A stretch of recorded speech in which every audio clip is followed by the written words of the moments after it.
Bonjour et bienvenue à cette nouvelle émission de Vivre Ensemble. On est Jean-Marie. J'accueille quelqu'un qui nous a fait un faux bond.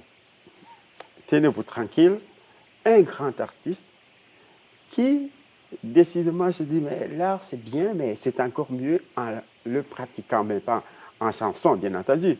Lui, il s'est dit, non, il faut aussi que je m'occupe de la communauté qui m'accompagne dans ma chanson. Il s'appelle Raymond Kashiba, il est président de la communauté congolaise. Et je lui souhaite la bienvenue à l'émission. Bonjour Raymond. Bonjour Jean-Marie. Avant, c'était Herléo. Oui. Mais là, il devient Raymond Kashiba, président de la communauté congolaise. Ouais. Tu as changé de chapeau? Tu veux mon chapeau ou c'est quoi? Qu'est-ce qui se passe? Écoute, c'est un appel. Oui. C'est un appel que j'ai eu au sens vraiment propre et figuré parce que on m'a appelé pour me dire mais viens, ta contribution est nécessaire à la communauté. Oui. Et je n'avais pas ni le temps ni l'envie même à l'époque, je dois le dire. On m'a dit non, viens, on a besoin de toi, la communauté a besoin de toi. Et je suis venu à la communauté pour apporter un petit plus. Oui. Oui. Et on te connaissait, je t'ai connu, je t'ai eu à plusieurs émissions. Exactement. Dans d'autres plateformes comme artiste. Oh, on se connaît depuis des années. Oui, c'est ça, artiste renommé et tout. Et puis, je me suis dit, qu'est-ce qu'il devient? Puis, en faisant ma petite recherche avec mon équipe, je me suis dit, il est devenu, voilà ce qu'il est devenu. Et ça nous a intéressé de comprendre ton parcours, oui, de l'artiste que tu es et que oui, tu restes oui, au président de la communauté congolaise. Oui. Alors, comment est-ce que comment la communauté va? La communauté va bien. Comme toute grande communauté, il y a des défis et puis il y a aussi des exploits. Oui. Et c'est une grande communauté qui grandit. Oui, grandit beaucoup, aujourd'hui, c'est la première communauté africaine dans la région. La capitale. Avant, il y en avait d'autres, mais aujourd'hui, et ça ne va pas s'arrêter parce que selon nos prévisions, il y a vraiment... non seulement c'est une communauté qui est jeune, oui, donc des jeunes familles, des jeunes enfants, oui, ces gens-là vont se reproduire. C'est une grande communauté. Oui, qui est en train de faire son chemin tranquillement, absolument, malgré le fait qu'elle est interliée à ce qui se passe au pays également. Absolument. Les attaques incessantes des voisins qui exact, viennent et exact. qui, depuis de nombreuses années... Oui. Il y a 30 ans bien. Puis le pays, en fait. Exactement. Le pays est instable du fait justement majoritairement en tout cas, de ces invasions. Et ça fait que ça crée énormément d'instabilité. Et on parle d'environ une femme chaque 2 heures carrément qui est violée dans l'est du pays. Et ça, c'est des pratiques qu'on n'a jamais connues, mais qu'on nous impose, qui sont importés comme armes de guerre. Oui. Et ça déstabilise énormément au niveau psychologique toute une société. Et voilà, c'est aussi ce qui fait que vous avez beaucoup de gens, des Congolais qui arrivent aussi dans la région, pas seulement ici, mais à travers le monde, qui voyagent parce qu'ils fuient justement ces atrocités. Cette situation, ouais. Exactement. Et donc, quand on arrive comme ça doit être traumatisant. On arrive dans un nouveau pays, on arrive dans un contexte où la vie est différente. On garde son histoire, de ce qu'on a vécu à la maison. Exact. Ça doit être beaucoup de défis pour vous qui êtes à la présidence d'une communauté comme celle-là, de faire face à la diversité des gens que vous rencontrez. Ils viennent comment? Oui, alors, il y a plusieurs catégories, on va dire ça, des nouveaux arrivants. On a évidemment des nouveaux arrivants économiques, oui. On a des étudiants, on a des réfugiés. Généralement, ceux qui viennent à cause de la guerre sont des réfugiés, généralement. Oui. Mais je dois dire que depuis peut-être l'arrivée au pouvoir de nouveaux dirigeants il y a peu de temps, ça s'est un peu arrêté au niveau des nouveaux arrivants, au niveau des demandeurs d'asile. Okay. Il y a quand même une certaine diminution. Ouais. Maintenant, il y a beaucoup plus les étudiants internationaux qui arrivent, par exemple, dans les 2 dernières années, 3 ans maximum, il y a environ 5000 étudiants congolais qui sont venus dans la région. Et on parle seulement de la région, hein, on ne parle même pas du reste du Canada. Oui. Donc, c'est sûr et certain que c'est beaucoup plus cette catégorie-là maintenant qui est beaucoup plus, on va dire, comme clientèle qu'on a en fait dans la communauté. Ouais. Mais sinon, toutes les catégories possibles, nous, à la communauté, on reçoit des appels des nouveaux résidents économiques qui arrivent déjà ici avec leur statut de résidents et qui Oui. ou des travailleurs qualifiés qui utilisant toutes sortes de programmes qui existent à l'heure actuelle. Oui. Donc, on a toutes sortes de gens qui arrivent, en effet. Alors, quand ils arrivent comme ça, quels sont les moyens que vous avez mis en place, vous et votre équipe, pour être capable de les accueillir, pour qu'ils se familiarisent à notre région? Absolument. Donc là, il y a beaucoup d'initiatives qui sont mises en place, d'autres pas encore annoncées, mais entre autres, on a lancé déjà un guide des ressources destiné justement aux nouveaux arrivants, parce qu'on s'est rendu compte que souvent quand ils arrivent, d'autres sont gênés à demander, hein, ça fait partie des... À demander de l'aide. Demander de l'aide, Oui, tout ça. parfois, Et ils ne savent pas. Exactement, ou sinon ils demandent, souvent on répond, on improvise selon la personne qui répond. Alors on a mis en place un guide justement qui réunit toutes les ressources possibles, les deux côtés, que ce soit les ressources gouvernementales, les ressources, on va dire, communautaires, tout ça, tout est réuni, on remet à la personne avec des explications, ou demander l'Internet, ou faire ceci, ou tout ça. Et ensuite, on leur dit, mais écoutez, prenez soin de lire ça, ceux qui peuvent lire évidemment, ceux qui parlent la langue, parce que ce n'est pas tout le monde, malgré que le Congo, c'est quand même le plus grand pays francophone, c'est quand même 50% de la population qui parle français, il y a l'autre 50% qui ne parle pas français. Qui parle autre chose que le français, exactement. Le Swahili, le Lingala. Lingala, Chiluba et Kikongo, qui sont les 4 langues nationales sur les plus de 250 environ. Donc, ça fait en sorte qu'en prenant connaissance de ces guides, ça facilite déjà énormément de choses. Ils ne sont pas obligés d'entrer en contact avec nous. Mais ensuite, par après, s'ils ont des questions beaucoup plus spécifiques, en ce moment-là, des membres de l'équipe vont les rencontrer, vont vulgariser les informations peut-être, ou sinon vont donner d'autres ressources supplémentaires, vont aussi les accompagner dans leur démarche parce que ce n'est pas facile, il y a la langue, il y a des ceci. Donc tout ça, la communauté intervient. La communauté intervient. Donc les ressources, vous faites comment? Ça doit être un challenge aussi pour trouver des ressources. Oui, c'est énormément le travail d'abord. C'est pourquoi c'est très important le travail qu'on fait parce que on doit te dire, par exemple, cette année, on a fonctionné qu'avec les soutiens des membres uniquement. Et donc, ce n'est pas des ressources extraordinaires. Mais avec ça, on peut quand même réaliser des choses extraordinaires. Dans le sens que tout ce qu'on est... Déjà, tous les membres de l'équipe sont comme c'est des bénévoles. C'est des bénévoles, ils donnent de leur temps, de leur intelligence, de leurs ressources. Et avec ça, ça aide énormément à créer, à faciliter en fait des choses. J'aime nous considérer comme des facilitateurs. Parce qu'on va mettre des gens en relation. Souvent, évidemment, quand il y a des choses à faire dans l'immédiat, on va le faire, mais généralement, on va mettre en relation. Donc, c'est le travail qu'on fait de créer des partenariats d'abord, avec soit d'autres communautés, ou soit avec des écoles, des églises, vraiment des partenaires communautaires, et même des partenaires gouvernementaux. Parce que, par exemple, nous, au Québec, on est référé, on nous envoie des personnes quand quelqu'un appelle le gouvernement pour de l'aide, parce qu'on peut appeler les 211 ou on peut appeler des... Alors, quand ils appellent, généralement, on va filtrer, on va envoyer des personnes selon où ils pensent qu'ils pourront être mieux servis.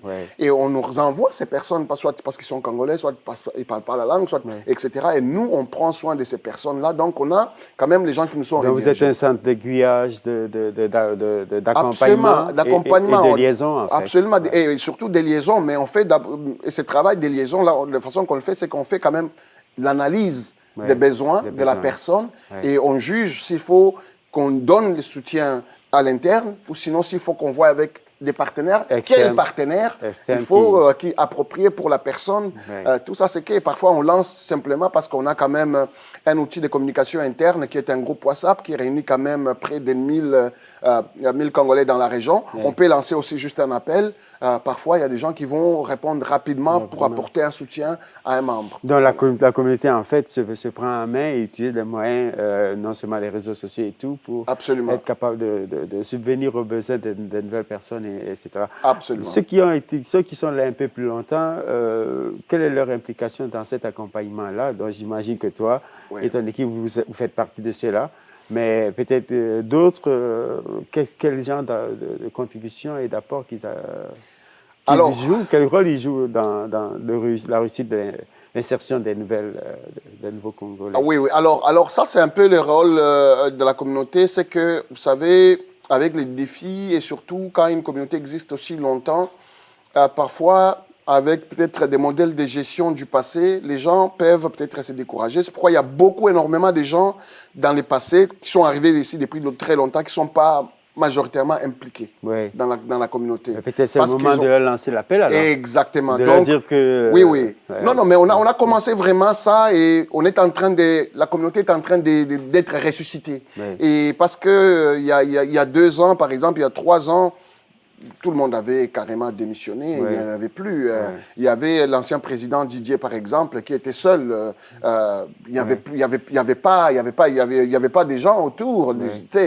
Malgré tout ce qu'il a pu faire comme effort. Aujourd'hui, c'est la même chose, mais on continue à appeler toutes ces personnes qui étaient là avant. On dit, mais vous avez abandonné. Donc, si je profite de l'occasion pour lancer un message, vous qui êtes tenté d'écouter l'émission, et si vous êtes interpellé, vous êtes interpellé donc à participer, à collaborer, à apporter votre contribution, même petite qu'elle soit.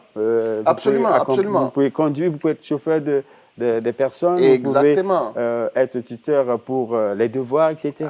Énormément de choses qu'on a. CV et tout ça. Oui.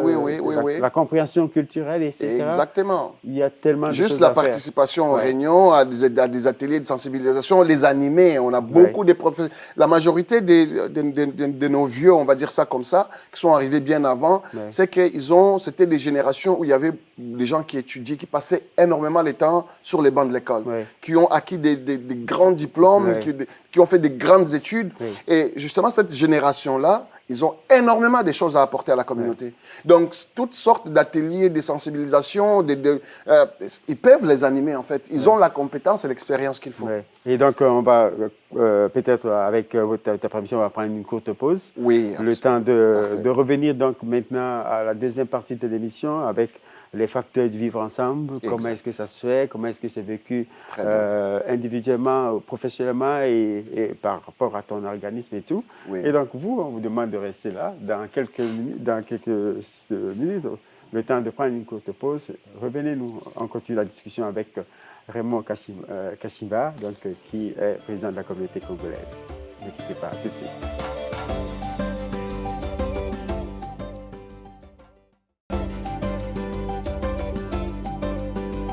De retour après la pause, je suis avec Raymond Kashimba, président de la communauté congolaise, et on parlait donc un peu de l'état de lieu. On faisait l'état de lieu de la communauté dans son ensemble, ceux qui sont anciens, nouveaux, et on se projette dans l'avenir. Et tout ça dans la projection de l'émission s'appelle Vivre ensemble, elle ne s'appelle pas Vivre ensemble pour rien. Donc ça prend une sacrée dose. Une dose de vivre ensemble pour la communauté congolaise. Absolument. Comment est-ce que vous vivez ça de ceux qui, en partant des parcours différents des uns et des autres, de la situation des pays d'origine et tout ça, comment on arrive à mélanger toute la mayonnaise ici quand on arrive dans la région de la capitale nationale? Oui, alors pour nous, ce n'est pas si difficile que ça. Oui. Parce que nous sommes déjà... je disais tout à l'heure, un plus grand pays francophone, mais nous avons, comme je disais, environ 250 langues, qu'on dit aussi dialectes, mais je n'aime pas beaucoup ça. Moi, j'aime langue. Oui, et, effectivement, c'est des langues. C'est des langues. Et donc, avec ça, on a su quand même, on coexiste depuis sans problème.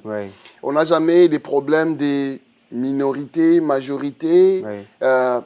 Tout le monde vit convenablement par consensus. Il y a 4 langues nationales choisies pour qu'on s'entende mieux, mais on n'a jamais connu de problème. Le pays est grand aussi. Exactement, le pays était grand, c'est le deuxième plus grand pays en Afrique.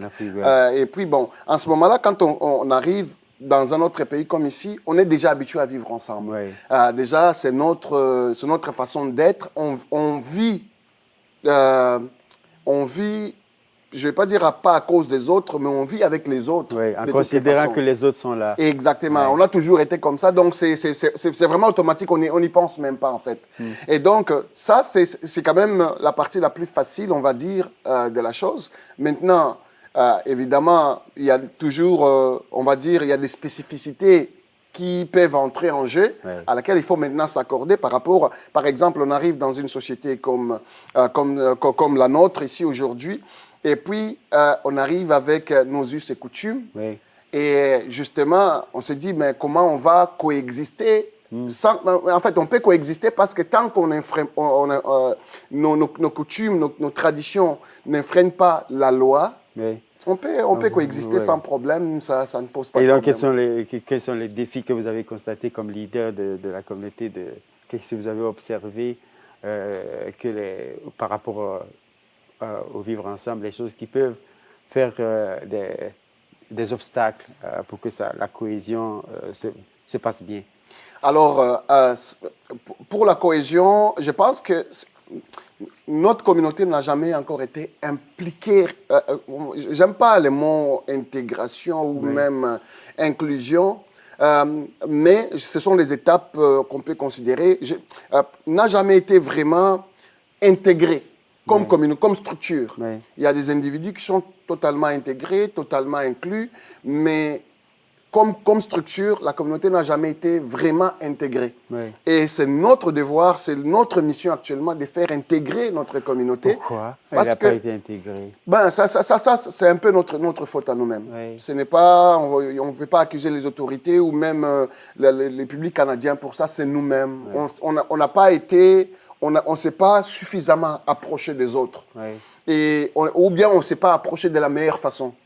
Et donc, c'est notre devoir maintenant de le faire parce que quand on sera, je cherche un mot autre qu'inclus ou intégré, mais en tout cas, quand on va coexister avec les structures existantes, quand on sera pris au même titre qu'une autre association, je ne sais pas, de tel pays ou de tel pays, une association culturelle, ou même en tant qu'une association communautaire telle, on sera en ce moment-là, on va dire, on va coexister.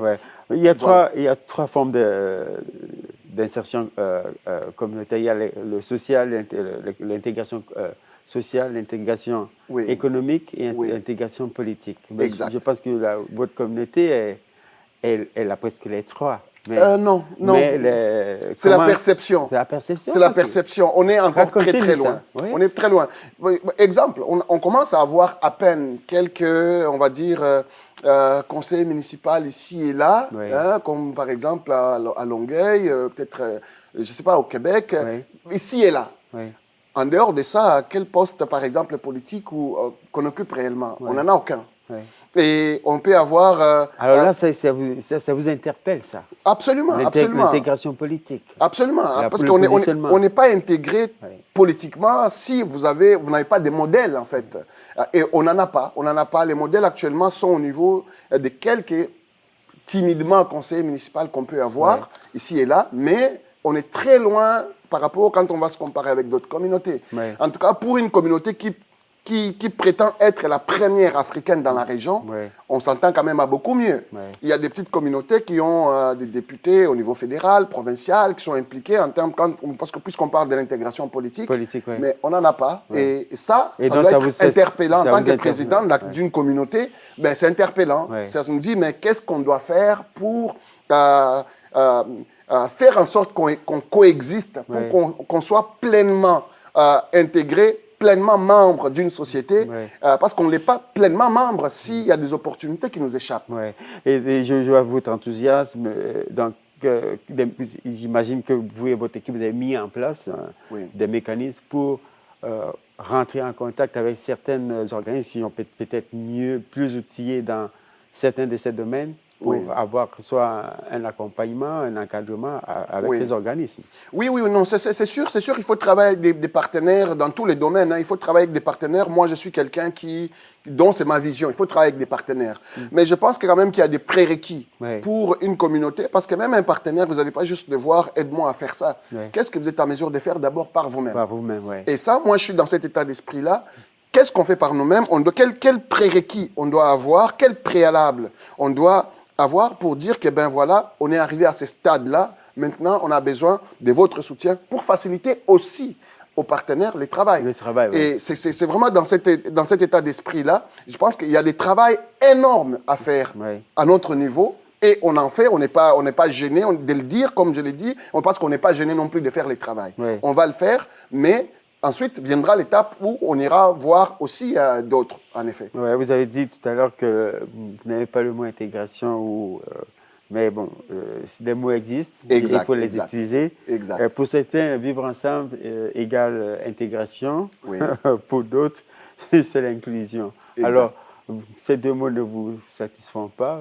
Alors, pour vous, c'est quoi? Oui, mais non, moi je préfère la coexistence. La coexistence, oui. Parce que l'intégration, l'inclusion sous-entend que mes traditions sont tolérées. Oui. Or, la coexistence veut que mes traditions sont respectées. Oui. Donc, pour moi, la coexistence est mieux. Tout c'est parfait. Mais la petite nuance là, vous savez, même dans la pyramide de Maslow, il y a quand même des niveaux où on dit, ben, écoute, maintenant là, c'est l'épanouissement. Oui. Et moi, quand on est au niveau de l'intégration, l'inclusion, je pense que c'est basique. Oui. Il faut qu'on arrive à un niveau où on est vraiment respecté, de coexistence. Ouais. Ça veut dire que je te respecte avec tes valeurs, tes traditions, comme tu es. Je ne vais pas t'accepter à condition que tu effaces une partie de toi Ouais. pour que je t'accepte. Oui. Et ça, c'est ce que je peux considérer comme intégration ou inclusion même. Ouais. Or, si on coexiste, ça veut dire que tu viens entier comme tu es, je viens entier comme je suis.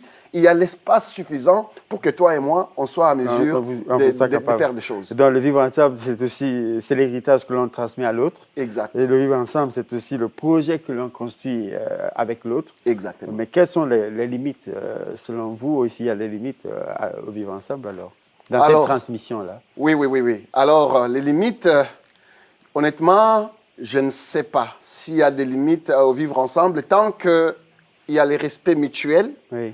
tant qu'il y a, on va dire, une coopération active, Oui. tant qu'il y a l'acceptation de l'autre, pour moi... Est-ce que vous avez l'impression qu'au Canada, nous sommes rendus là, dans la région de la capitale nationale, quand vous sortez de la communauté et que vous zoomez out, Oui. qu'est-ce que vous voyez?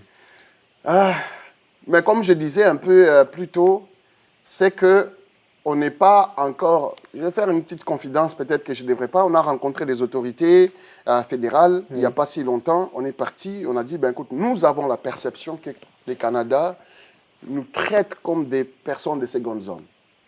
Parce que quand on voit, par exemple, des conflits à l'international, on voit l'appui visible du Canada. Mais il y a une guerre qui existe depuis 30 ans. On est des citoyens canadiens. Nos enfants sont nés ici. Voilà. Mais comment se fait-il que... Déjà. Exactement. Comment se fait-il que nous, un conflit qu'on vit depuis 30 ans, qui est meurtrier, les conflits les plus meurtriers, les plus meurtriers depuis la Seconde Guerre mondiale, mais c'est aussi les conflits les plus négligés. Et où on ne parle pas, on ne fait rien. Non, on fait tellement de choses, voilà, des choses qu'on fait, on n'en dit pas, mais on fait tellement de choses. On nous a montré effectivement qu'il y a des choses qui sont faites. On a vu des choses, on nous a dit, on fait ça, mais écoute, mais comment ça se fait que nous, on a la perception que ce n'est pas fait? Donc, cette perception, c'est parce que, justement, on n'est pas inclus. Ce qu'on a demandé, entre autres, c'est qu'on soit associé à des politiques, au niveau de la politique fédérale, du gouvernement fédéral, sur, par exemple, notre pays. Qu'on soit associé à la rédaction de ces politiques pour que, justement, on soit sûr que ça répond à des besoins réels. Parce qu'on vous pouvez faire des choses qui semblent bien pour la population ici. On va dire, ben, pour laver notre conscience, on va faire ça, on va faire ça, on va faire ça. Mais est-ce que ça répond à un besoin réel? Nous, on est privilégiés de vivre dans les deux sociétés parce que, veut ou veut pas, on vit par procuration encore au pays. Oui. On a des membres des familles, on a des... alors, en ce moment-là, on est en communication permanente. Quand il y a des problèmes, c'est nous qui les appellent. Donc, on sait à peu près ce qui se passe, on connaît les besoins réels. Donc, la consultation serait nécessaire un peu avec la diaspora. Absolument, pour, absolument. Dans les politiques, dans leur rédaction, dans leur mise en forme également. Absolument. Je suis très content de ça parce que après notre rencontre et notre proposition, je ne vais pas être prétentieux de dire que c'est ça qui s'est passé, mais on a vu le Canada qui a lancé les consultations justement sur les pays africains. Mais on a eu des rencontres il y a plusieurs mois où on a fait cette proposition-là. Il faut que ça se fasse. Parfait, bravo. Donc, en terminant, parce que j'aurai tout le temps, toute la journée à parler de vivre ensemble avec vous. C'est tellement intéressant de continuer à avoir ces conversations. Les moyens qui favorisent le vivre ensemble, vous en avez donné un peu, mais une image, un objet qui symbolise ce vivre ensemble. Oui, moi j'irai avec une chanson parce que je suis un artiste. Oui. Et c'est comme ça que je m'as connu. Donc une chanson, We Are the World. We Are the World. Ça c'est vraiment un symbole de vivre ensemble, où plusieurs artistes de plusieurs horizons arrivent ensemble pour chanter pour un pays ailleurs dans le monde qui vit une situation. Je trouve ça magnifique. C'est l'empathie, c'est l'expression de l'humanité. Voilà. Et ça, c'est vraiment un symbole pour moi de vivre ensemble. Voilà, merci. En tout cas, merci encore, Monsieur Raymond Kashiva, d'avoir pris le temps de venir parler avec nous. Vous qui êtes à la maison, j'espère que vous, en train de voir l'émission, j'espère que vous avez aimé toute la contribution. Continuez à suivre le programme de TV Rogers. Mon nom est Jean-Marie. Allez, à la prochaine. Merci encore. Merci beaucoup, Jean-Marie. Au revoir. Allez, voilà. C'est ça.